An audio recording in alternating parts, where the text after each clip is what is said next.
Ladies and gentlemen, boys and girls, and friends of all ages and good neighbors, it's Scott Hammond with the 100% Humboldt podcast with my new very best friend, the amazing Pete Ciotti. Did I say it right? We're besties. You did. Ciotti. Yeah, you nailed it. Wait, is that Italian? I think so. I think so. Wait, go to 23andMe. No, you can't because they're out of business. See, snuck a joke in right away.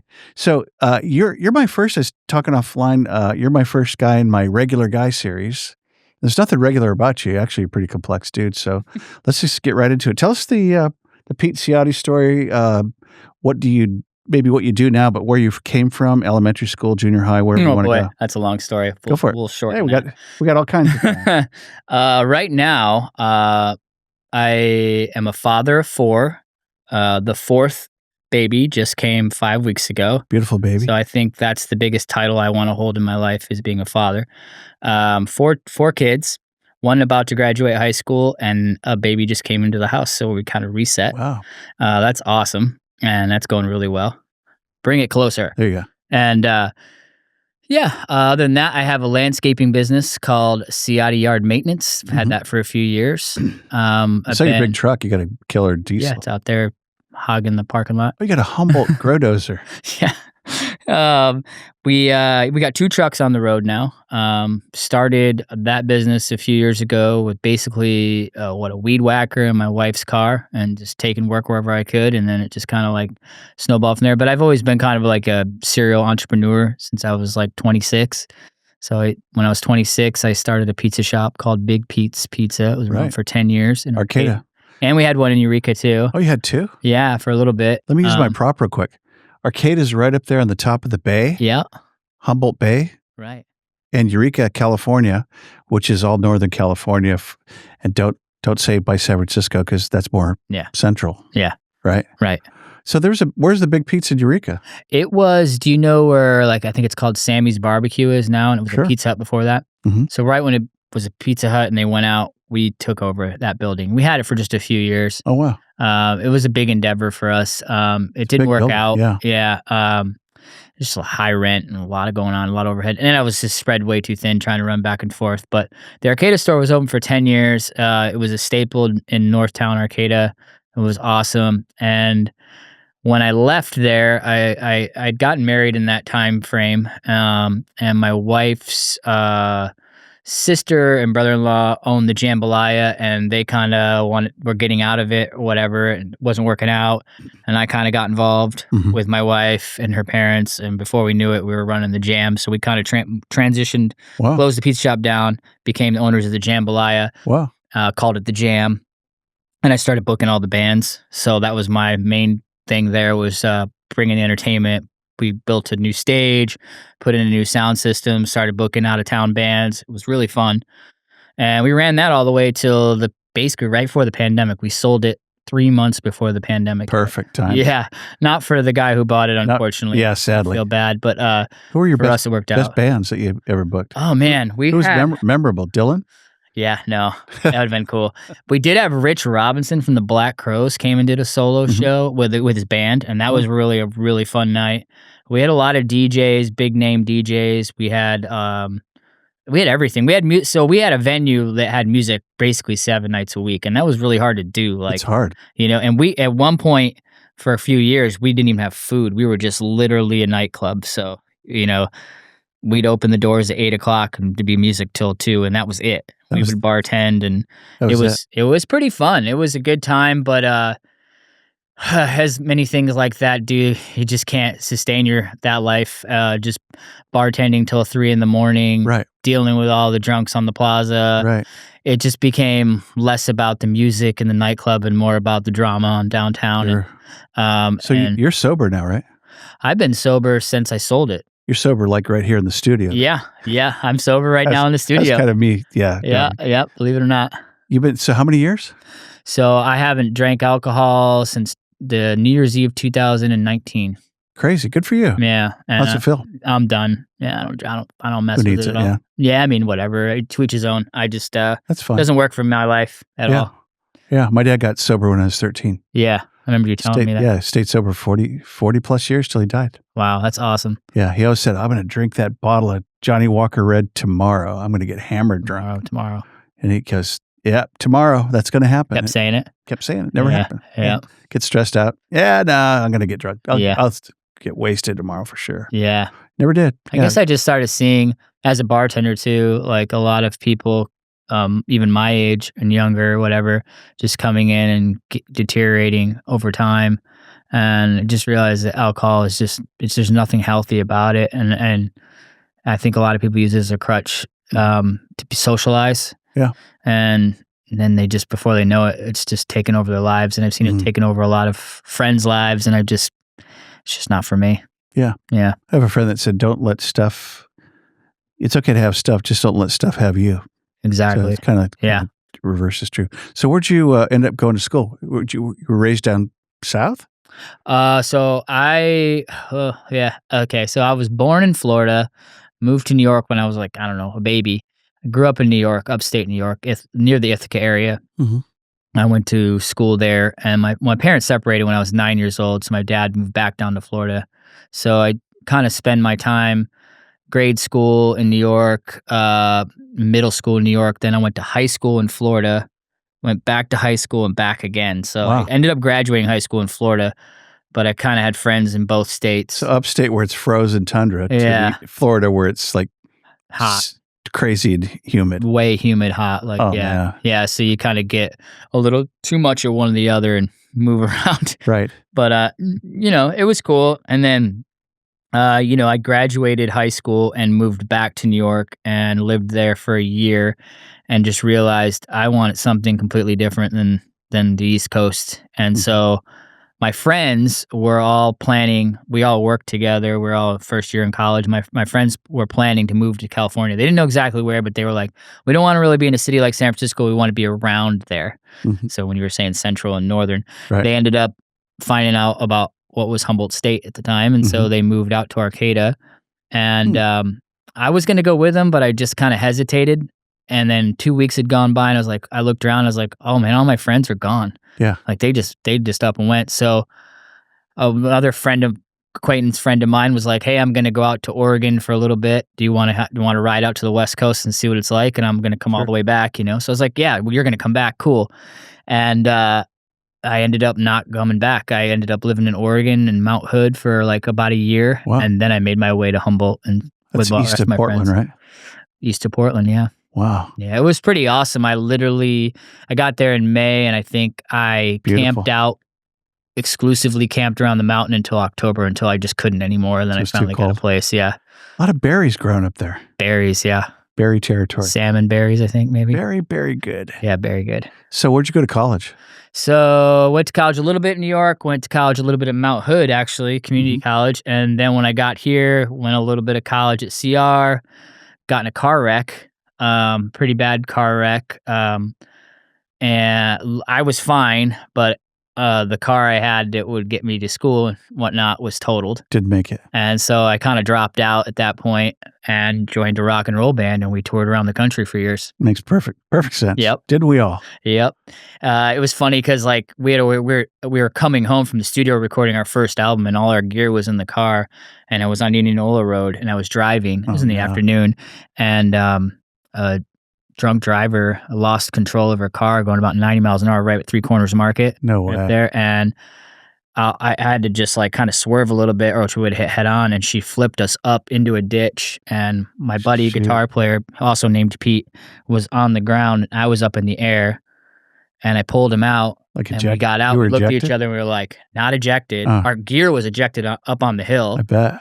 And broken, except for his guitar was totally in tune. And I looked at him, he looked at me, and we were like, how do we not have a scratch on us? Like nothing.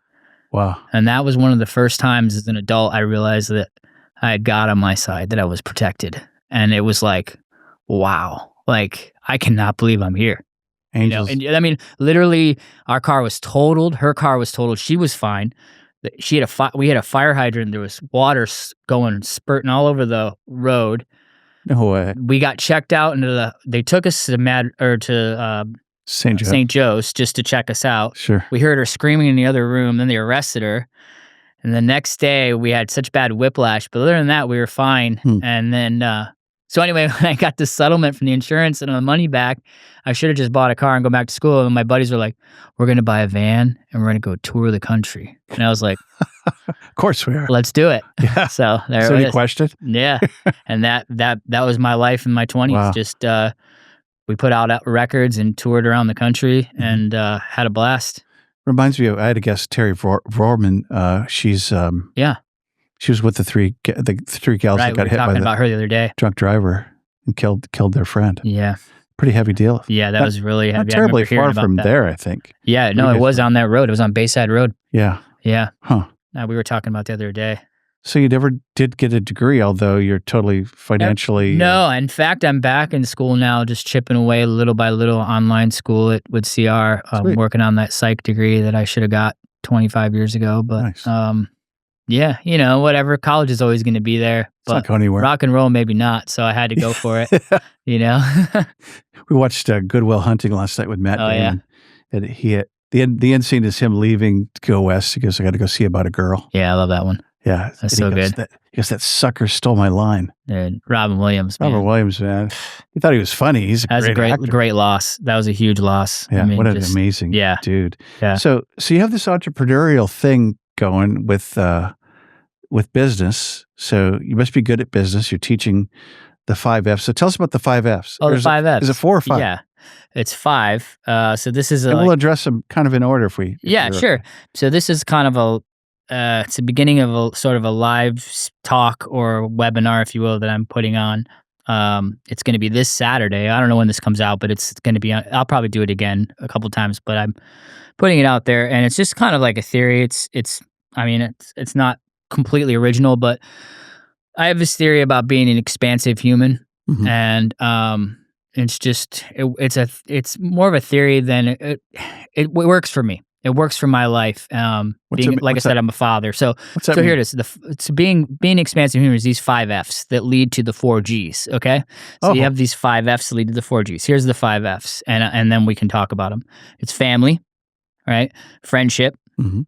fitness, finance, and faith. So I feel like if you have those 5 Fs going in your life and working together, you get to the 4 Gs, which are gratitude, grace, grit, and the biggest one, God.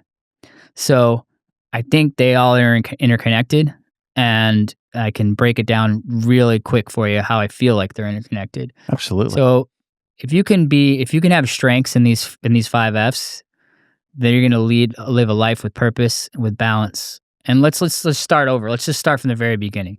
The fact that you and I are sitting across from each other, having this cool podcast, and we're in this room in this space, right, says that that's the miracle right there.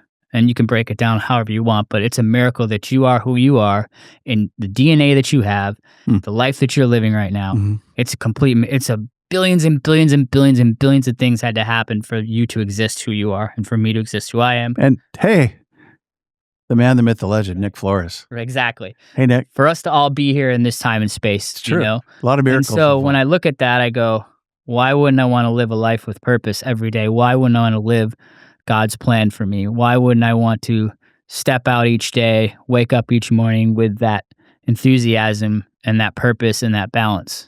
Because I'm still here, and I have a lot of friends that aren't still here, and I live for them every day too. So I just, I look at that. So I have a family, Mhm. and it's now there's 6 of us in my immediate family, and And you're only what, 40?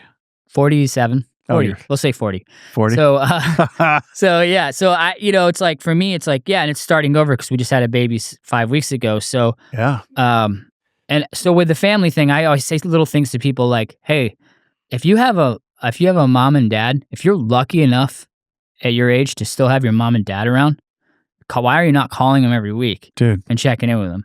Like, I wish I still have my grandparents around. I'm lucky to still have my parents around, so I call them every week. That's strengthening that family bond, you want to show me success in a human being? Let me look at their family and how strong and tied they are to their family. And I'm not just saying their immediate family, their parents, Their if community. they're around anything.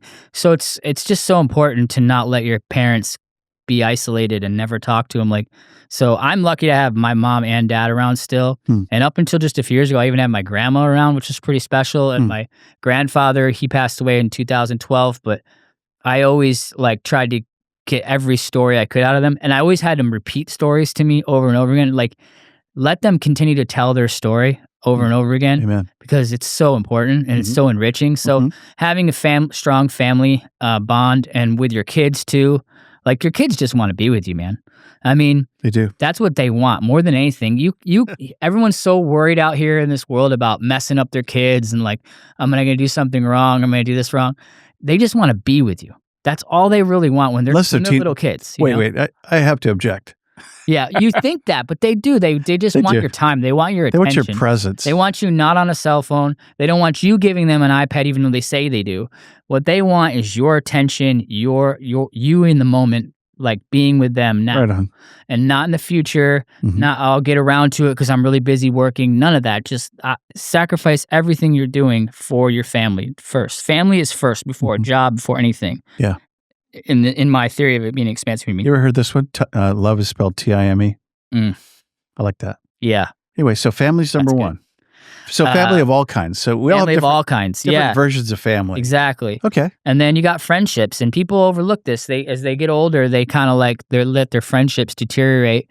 Maybe they're because they have a spouse is their only friend, and this happened for me. I mean, my wife is my best friend, of course, but like, you know, I watched some of my friendships dissolve, and I was like, oh, I really care about that person. I don't want that to dissolve. Good. But on the other end of that also comes, who are you surrounded with? If you don't feel, if you feel miserable, or you feel you feel like your life is full of toxicity, or you feel like, why do I always feel down and out or negative or grumpy or whatever? Take a look around what you're surrounding yourself with. And I had to do this hard self inventory with my friend list recently. And I hate to say it, but like a couple years ago, I realized there's some people around me that are bringing me down. Their influence on my life is not positive. Mhm. It's actually the opposite. They've leveled out. This is as far as they want to go, and everything below that is misery. And so they want you to stay miserable so they can be comfortable with their misery. And I had to just wish them well, tell them I love them, and say, you know, I can't be in your life right now until Mhm. you can make some changes Boundaries. to be better. You have to have boundaries. So Hmm. once I did that, and then all of a sudden a year went by, and I replaced a lot of that with positive influences. And I got these new friends about a year or so ago. I can give you their names. They're amazing local people. Mhm. And I started hanging out with them, and running was the biggest one. They were all runners. And I mean, their influence on me is powerful because they want to go to places I want to go. I can see them going where I want to go. And they also could see they wanted to go places I want to go. As I'm older than these friends. They're younger than We me. go together. Not that age matters, but I'm just saying, like, I started to realize I want to be the dumbest person in every room. So right now I'm the dumbest person in this room. There's no doubt about it. Sure. I mean, it's just amazing in here to see this whole production. It's a debate. It's cool. I'm like so overwhelmed by it. I'm like, I want to have a cool podcast like this. And, you know, Scott, every time we're talking, I soak it up. I mean, you have a book out, you have all these things going on. You've done so much for the community. So I always want to be in these rooms where I'm the dumbest person in the room, and I want to just absorb, be a fly on the wall, just learn. And then when I feel like I've got something, you just take it to the next room and keep leveling up your life. So friendship is networking. Friendship is just so important in your life. But on top of that, I have older friends, people I grew up with since preschool, and I dial in with them once a week, just like I do with my parents. Yep. I have a buddy, and his name's Eric Castor, if he sees this. Mhm. One of my best friends. I've known him since Hey, Eric, what's up? preschool. What's up, Castor? EC. He's EC. I'm PC. Yeah, and like we still talk. And man, when we kind of rekindled over the last year. And every time we talk, we're like, he's a dad and I'm a dad, and it's like we talk about that. We talk about life. We talk about spiritualism. He's really into Buddhism. I'm a Christian, but like we can really chop it up, and it's just amazing. Cool. So like checking on your people. That's what friendship's about. Checking in on your people, always making sure they're good. And hope that they check on you when you need it. Yeah. You know. So friendship's powerful. And then I'm looking at your list over Friendship. there. My and list. then, What else we got? faith. Faith. Here's the thing. When I first started thinking about this 5Fs, when someone told it to me, the shakiest thing I had of all of them was faith. I didn't know how to, like, I was trying to write a couple paragraphs of each, and I had like a sentence for faith. I was like, well, God is mysterious. That's all I had. Wow. That's all I could think. And it's because my faith had fallen out a little bit. I grew up Catholic, Italian, you know. Yeah. It was kind of forced on you. Sure. It's like It's like eating pasta on Sundays and Yeah. making the gravy and Part of the going, culture. yeah, it's just it. And That's you not know, bad. It's just it's not bad. Yeah. And I liked going, and I got some stuff out of it, but it's so forced and so ingrained, and I just fell out of it. I just made religion seem like archaic, and Mm. I wanted a pathway to God, and not all these rituals and all this stuff. I just wanted to talk across the aisle with God. I wanted to be here at a table with God. That's what I Amen. wanted. I wanted it to just be easy like that, Preach it, without all brother. the rules. Yeah. And so I fell out and explored other things. I explored Buddhism. I explored it. Explored the Vedas. All different kinds of things. I took classes in religion, and I just kind of started to just believe in the quantum world and energy. That was my belief that we all are energy, The Force. and I still believe that. Yeah. But recently, I got back with this like a year ago, and I just started to really be in touch, and something really profound happened one day that it's kind of like Forrest Gump. It was this is the story. Basically, Black Friday, or no, it was Thanksgiving night. We were eating Thanksgiving, and I went into my room, and I started feeling like why am I always in the fog? Why can't I think clear? And it, boom, just out of nowhere, all of a sudden the fog lifted, and I don't know if it was a voice. I'm not gonna say it's a voice that came over me, but it was just like, why don't you try doing something radically crazy tomorrow and change your whole rhythm up, your whole schedule up? Wake up at 5 in the morning and just walk into the gym. What would that be like to activate your whole body? You feel like you're in the fog. You feel like you got this like beer gut. You're not in shape, whatever, and you think that maybe that's going to motivate you. Just do something crazy. Wake up at 5 in the morning. Right. So I lived in Eureka at the time. I bought a house in Eureka, and I'm living there. And I'm like, oh, I'm going to go to this health sport I've never been to, but I'll go. And I walk in, and I had a membership at the Arcata one, so it worked there. And but I never used it. And I walk in, and I was like totally intimidated, like anyone would be going to a gym for the first time in a long time. And On a Black Friday? yeah, yeah. And I went in, and I just started working out at 5 in the morning, and there's people in there, and they're doing their thing, and they're really into it at 5 in the morning. That crowd is way into it. They're way into it. And I started just getting into it, like, oh, I'll get on the treadmill, I'll get in a sauna, I'll go over here and lift some weights, and that's the day. And then I did it, and I was like, what would it be like if I did it again? And I did it again, and I did it again. And then it became like 3 weeks and a month and 2 months and 3 months, and I'm like, whoa, I'm a different person. I'm a 5 a.m.er. Yeah.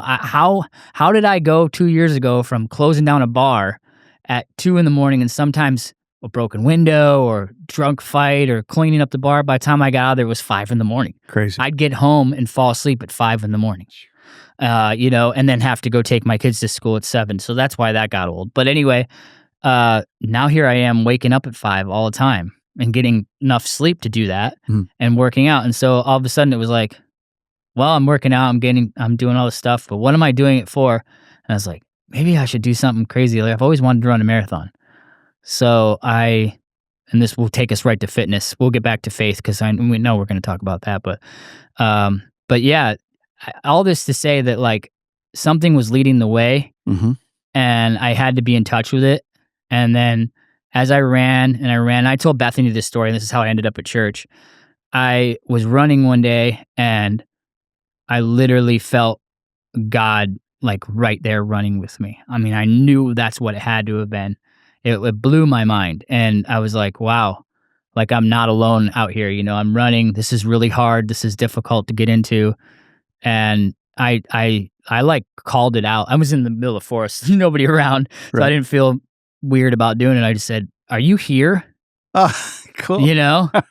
And Pretty honest prayer. There was no voice that came back or anything, but the presence, the energy thing, real as could be. I looked up into the redwoods and knew that God was there. Palpable. And he was saying, get your ass to church. Wow. Get your ass to church and go pray. Wow. And I don't know if I can say that on a podcast. I'm cool. Too late. Yeah. So yeah, I reached out to Bethany and I said, I don't remember what I said, but I ended up. So you knew Bethany and Jason already? I knew Bethany and Jason for years. Oh, Catalyst Church. They used to come into Big Pizza in the pizza shop and all that when their kids were little. Little. Gotcha. Yeah. And I always knew them as Blue Lakers, and I knew they had a church and everything, but I didn't know much about it. Just friends, yeah. Yeah, we're just friends, just acquaintances, seen them.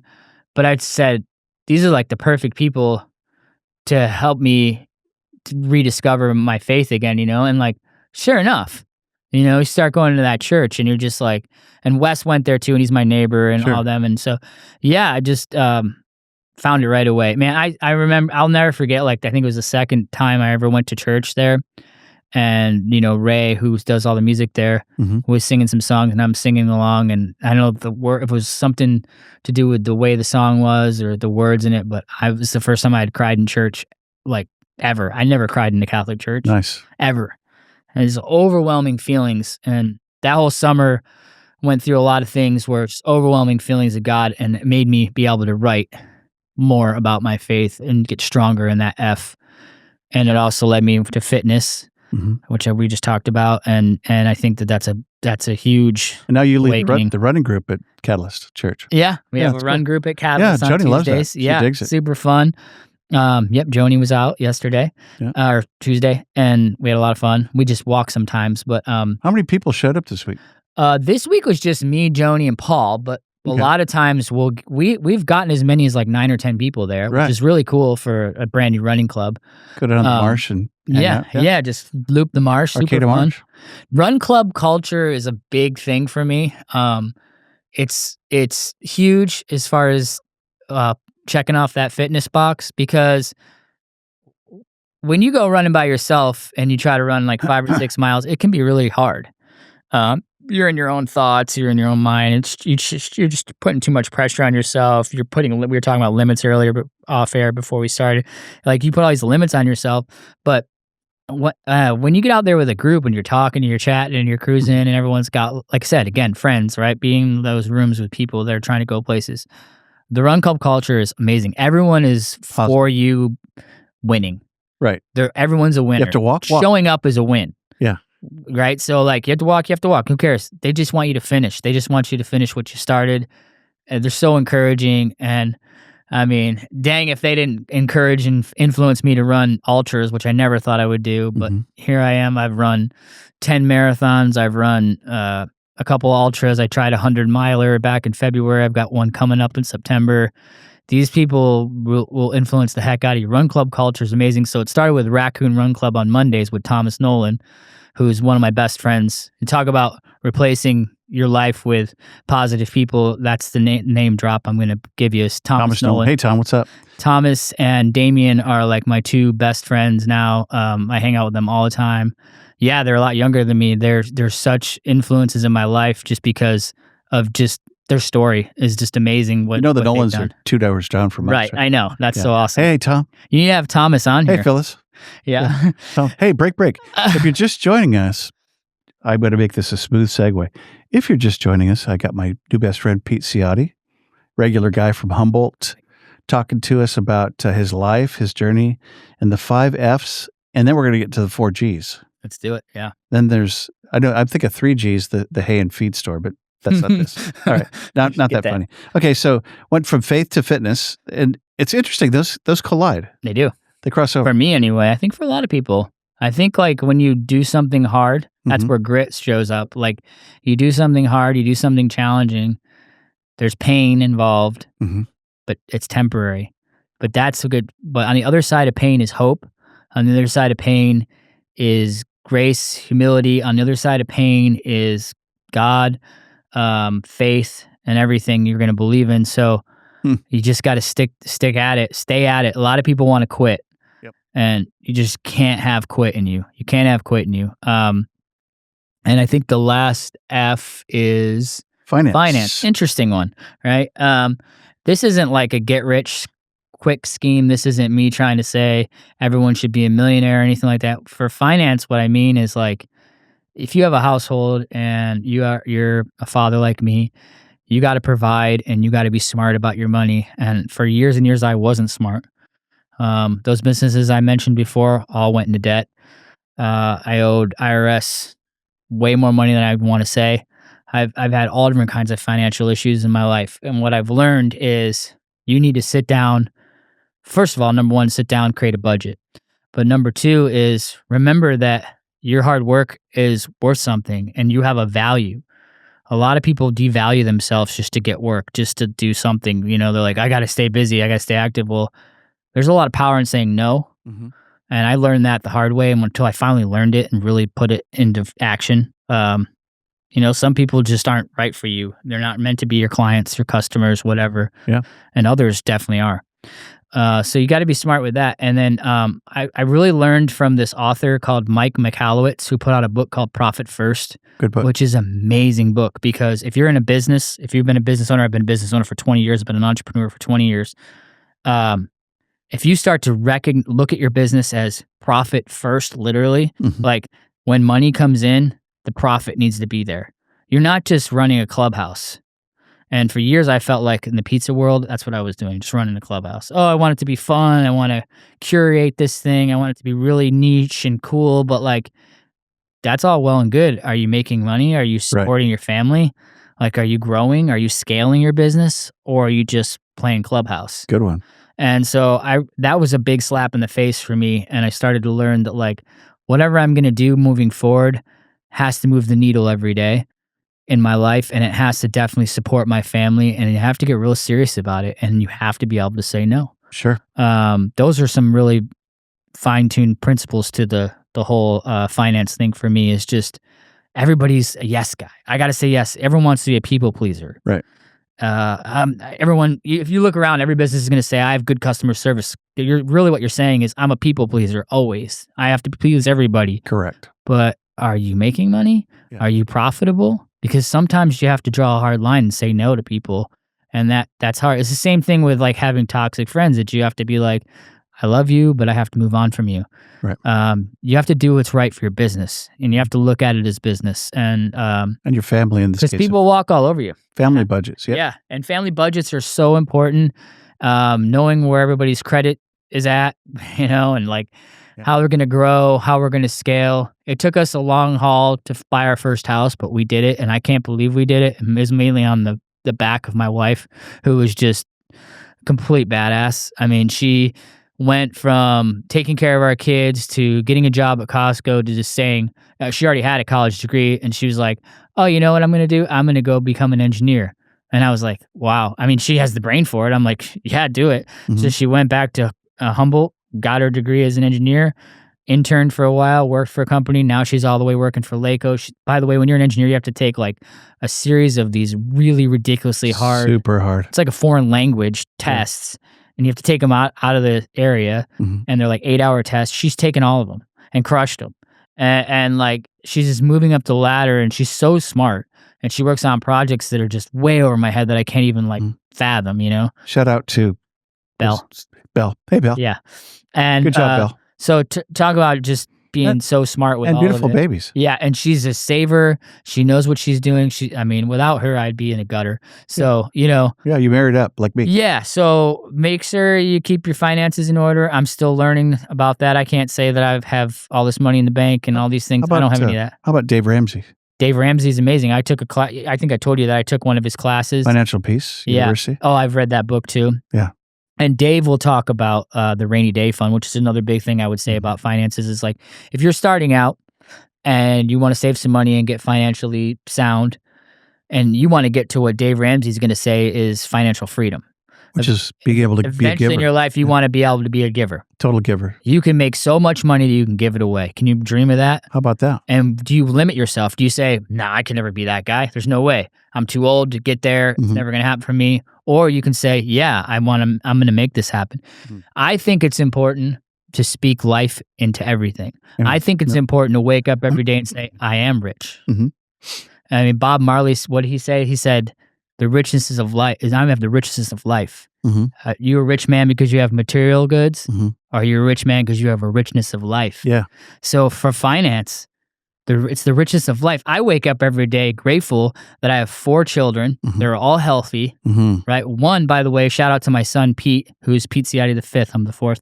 He just yesterday passed his biliteracy seal of approval from the state of California. So he's going to graduate from Arcata High in 6 weeks with that seal of biliteracy, because he did Fuente Nueva in elementary school and cool. Spanish, and he did advanced Spanish, and he's one of only a few kids that did that. So shout out to him. So mucho gusto, Pedro. Mucho gusto, Pedro.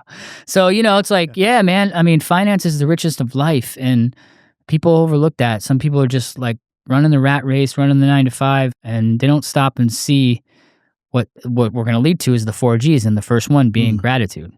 Let's do a break. Ready? Let's do a break. So here we go. It was suggested we do this. Hey, Dick Taylor. Oh, weird. I have Dick Taylor's down here in Old Town Eureka, which is right over there. They make this amazing chocolate. You ever had it? Oh, I had the quinoa one the other day. It was amazing. Oh, that's that was like the flavor of the month. This one's a ginger snap. Ooh. And, I've never done this where we actually showed how beautiful the envelope is.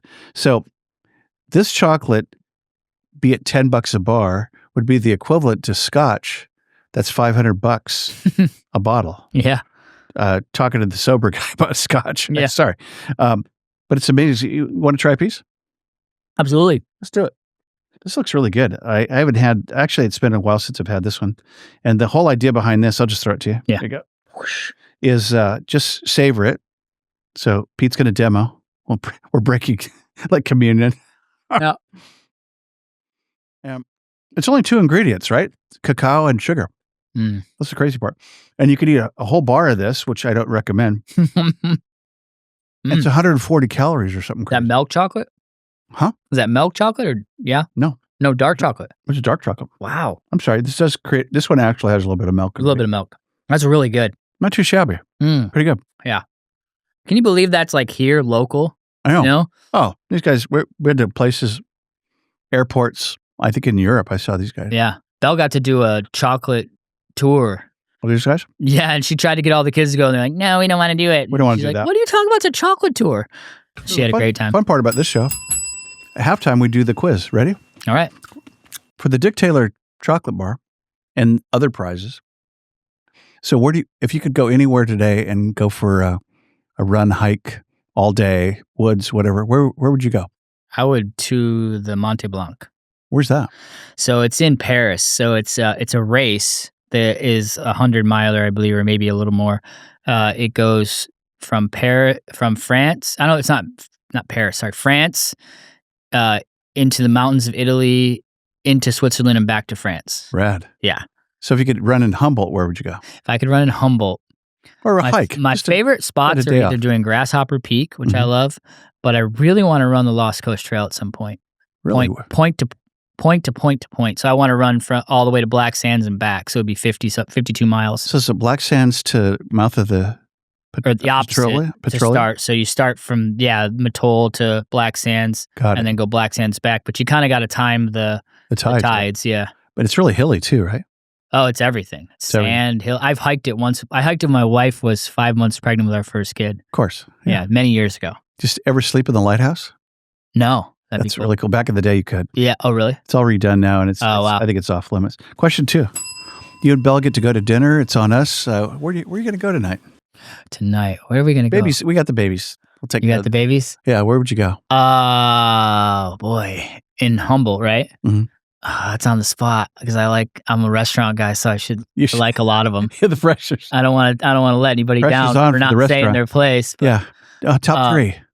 My top restaurant ever is no longer. That was Foley Deuce. It's gone. Foley Deuce is amazing. I still love that place. Maybe like Larapin or maybe that new Cuban place. What's it called? The new Cuban Cubano? Place? Cubano, yeah. Is that good? We went once and it was really good. Yeah. Okay. That's a Jacoby Storehouse upstairs in Arcata. Yeah. We're more of like a lunchy, brunchy kind of thing. We like the farm stand in Bayside and the Beachcomber. Those are really good spots. Beachcomber's delicious. Yeah. Trinidad. Yeah, Trinidad. Nice. Yep. All right, good ones. Last question. Cup of coffee. Are you a coffee guy? I am. Right. Where would you go for a cup of coffee? Ooh, man. For like a coffee shop or like actual like anywhere. Local coffee? Whatever. Because they're kind of two different things. Yeah, could be. My favorite coffee shop probably is Northtown Coffee because shout out to Holly who owns Northtown Coffee now.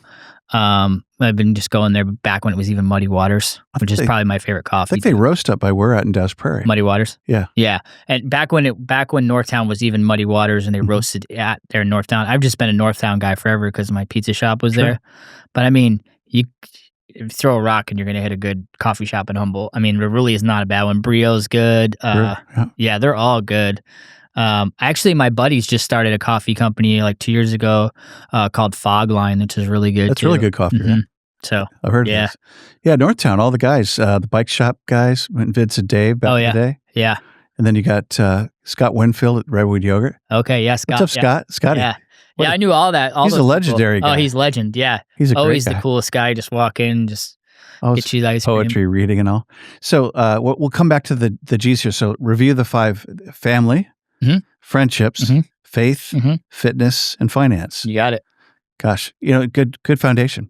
Good foundation. Yeah. And it's not, the love of money is not the root of all evil. No. I'm No. sorry, it is. Money's not the root of Yeah.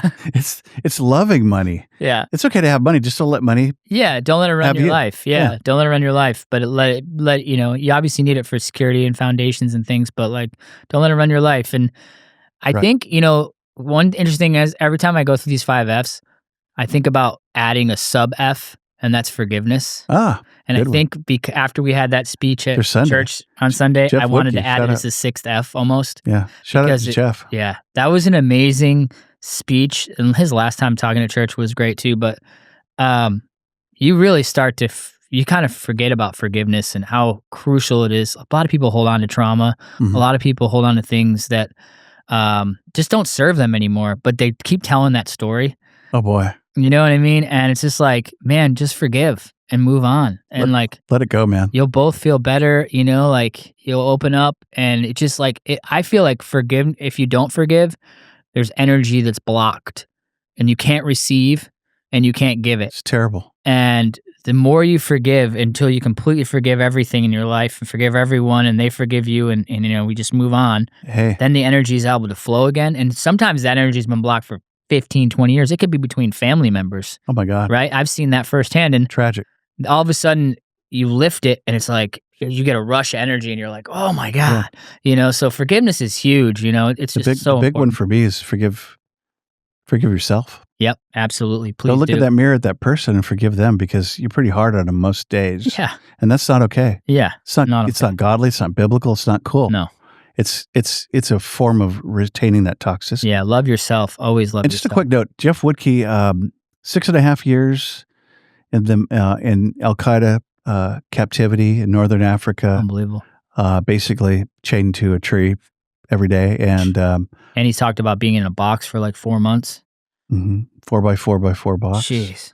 Crazy, man. So if you ever get to see that, it's Catalyst Church, Jeff Woodkey, last Sunday here in late March of 2025 already. Hey, the 5Gs, 4Gs. 4Gs. What are the 4Gs? So we'll start with gratitude. If you do the 5.5 Fs, Yeah, you'll get the 4Gs. 4Gs. If you Gratitude. run through these Fs, and by the way, we're not just going through these Fs, we're making these Fs stronger. It's a work in progress every day, so it's never perfect. It's an imperfect world, so like you continuously to work on these Fs so that you can get to these Gs. And these Gs are super important, because these Gs are what's going to fill up your life with joy.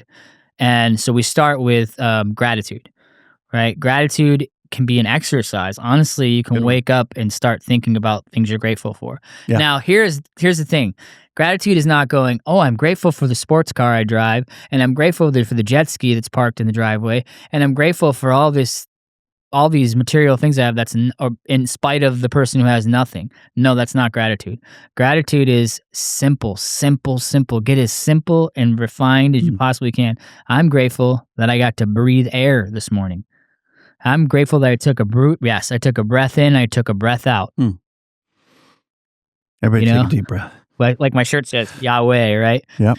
So I'm happy to take a breath. And then from there, I'm happy that I can stand up upright on my 2 feet and walk to the kitchen and get a glass of water. Or Yeah. I'm grateful that my wife is sleeping next to me. Blue sky, fresh air. Fresh air, sunshine, even liquid sunshine, rain's okay. Yep. I'm grateful that I have children in the other rooms that are breathing, that are healthy.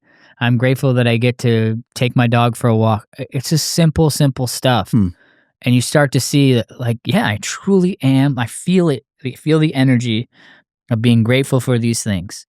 They really they give me energy. I'm watching them every morning fill me up with energy, Powerful. positive, powerful energy. It's actual power. And I'm able to get through my day. I don't need a Mhm. cup of coffee now. I'm set. I'm ready to go. Yeah. So gratitude is huge. Grateful for everything. And you remind yourself to be grateful when you're down and out, when something frustrating happens or things didn't go your way today. Or like yesterday, I was working and my mower got stuck and I actually had to call a tow truck company to tow me out. And it was like $125. And then it got to the next lawn and the belt on my mower broke. Oh, jeez. It was just, and then like I tried to do that webinar and I was going in and out because the internet wouldn't work. It became so frustrating that it was kind of comical. It was like, Yeah. there's a reason for this, right? It's just not my day. Hate your day. Like God is saying, maybe you're going to send your message another day. And hey, I'll no problem. Huh. But I still managed to go put some gratitude on that. Like some hot sauce on a burrito. Put a little gratitude on that. Sure. Yeah, it doesn't taste well today, huh? Yeah. Today doesn't taste good to you. Today doesn't feel like right that. to you. Let's splash a little gratitude on there and see what happens. Change your whole mood. I got a bad burrito day, dude. Yeah. We all know stress is a killer. Sure. We all know stress can kill us. We all know we hold stress in our bellies. We hold it in our bodies. You get a little gratitude going, stress melts away. So with these 5 F's, you get to the gratitude. That's huge. Mm-hmm. Then from there, we got grace. Mhm. You just said it, right? Love yourself. Forgive yourself. Give yourself some grace. Mhm. Give yourself some grace is space. They Mhm. rhyme, right? Give yourself some opportunity. Give yourself a little bit of space to breathe, to digest, to take it in. Like, don't be so hard on yourself every day. Everybody wants to win every day. Everybody wants to have all these accolades. Everyone wants to have this money in the bank account and these big things right now. We live in an instant society. We live in a society that wants fast food. And I'm not talking about the actual food. I'm talking like everything to be fast food, from the information we get to the love we receive to energy. Everything's timed. Everything's fast. Give yourself some grace and explore and like space out and just like be okay with it. Like, move in your body and be in the moment. Too many people are just future traveling. Be here now. Brains. Yeah. I mean, I think I heard Jim Carrey say that on an interview once. It's like, the problem is everyone is just future traveling. Yeah. Future surfing. You're stressed out and you're freaking out in this world because you're thinking about what's happening in a time that doesn't exist. Right. It has no reference to anything. You don't know what the future holds. Yeah. So you place all this value in the future, or you place all these things in the future that are just not realistic. So stay centered, stay here now, and have grace. Super important. And then the other one of the 3 out of 4 of the G's is grit. Ooh, good one. Grit is the way you get to everything. Everyone wants everything to be simple. Nothing should be hard. Again, it's the whole fast food culture. Everything should just be handed to me. I shouldn't have to work hard for anything. Never going to happen. Never going to happen. You can do all things through him, right? Grit. You have to do. You have to activate. You have to get into the world and move it around and grind it out. Got to grind, dude. And sometimes it can be a situation as you get older where you start to realize all the grinding I did in my 20s and 30s or whatever, I'm buying back my time right now.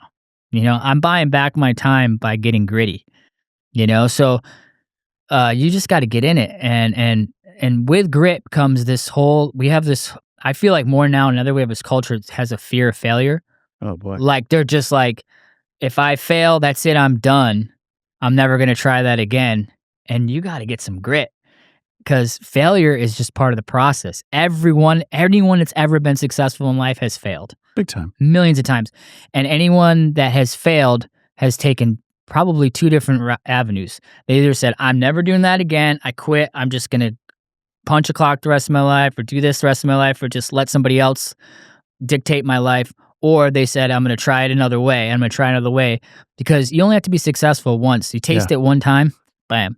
Let's name some gritty people. Abraham Lincoln. Go. Abraham Lincoln, gritty. This is going to be a silly one. This is the one I always say. Go. Colonel Sanders didn't get famous till he was almost 70. Colonel Sanders. I mean, I don't care for KFC or anything like that, but it's just the idea is true that like he kept throwing recipes out until someone finally hit, and he, the rest is history. One. Les Schwab. Les Schwab. Les Schwab. He put the tire business on the map. The West Coast. And I got the biggest gritty person of all time, and that's Jesus Christ. It's totally gritty. What did he face? Death. Everything. He faced death. He knew he was going to die. Sure. And he carried. He knew he was going to die. He he had followers. He went through it. He knew what he was facing, and he still spread the message. He had the Romans against him. He had everybody. He had the Pharisees against him. Do you watch The Chosen yet? I did. Yeah, I've watched it all. Pretty good. That's amazing. Watch The Chosen. It's on everything. I think the movie's out now. The season 5 is a movie. Correct. It's two. Yeah. It's the first 2 episodes. So amazing. My buddy just saw it up in Idaho. It was all of Boise, Idaho was sold out. Really? Got 2 tickets. Yeah. He said it was great. I think it's chunky though. It's broke up in 2 I episodes. don't know what I did. I was gonna share with you. Well, you know it, but Philippine. What is it? 4:13 is like Steph Curry's favorite Bible verse, right? Steph Curry, he's got grit. Yeah, and it's a Bible verse about grit. Patrick Mahomes, he's got grit. 4:13 says, "I can do all things through Christ who strengthens me." Wow. Right? So that's grit. To me, that's like saying, I can do all things. I can do all hard things. Yeah. You want me to sit in an ice bath for 5 minutes because I know it sucks? I'll do it. Sure. And I did it for 90 days. Last year I sat in an ice bath every day after work for 90 days, knowing it was the most incredibly hard thing, and I hated every bit of it. Yeah. And it was just, but it started to just slowly change the mindset to say, you don't, this is you getting comfortable being uncomfortable. And this is how you're going to get grit. Yeah. This is how we're going to change. This is one little hack of changing our mindset. Running is another one.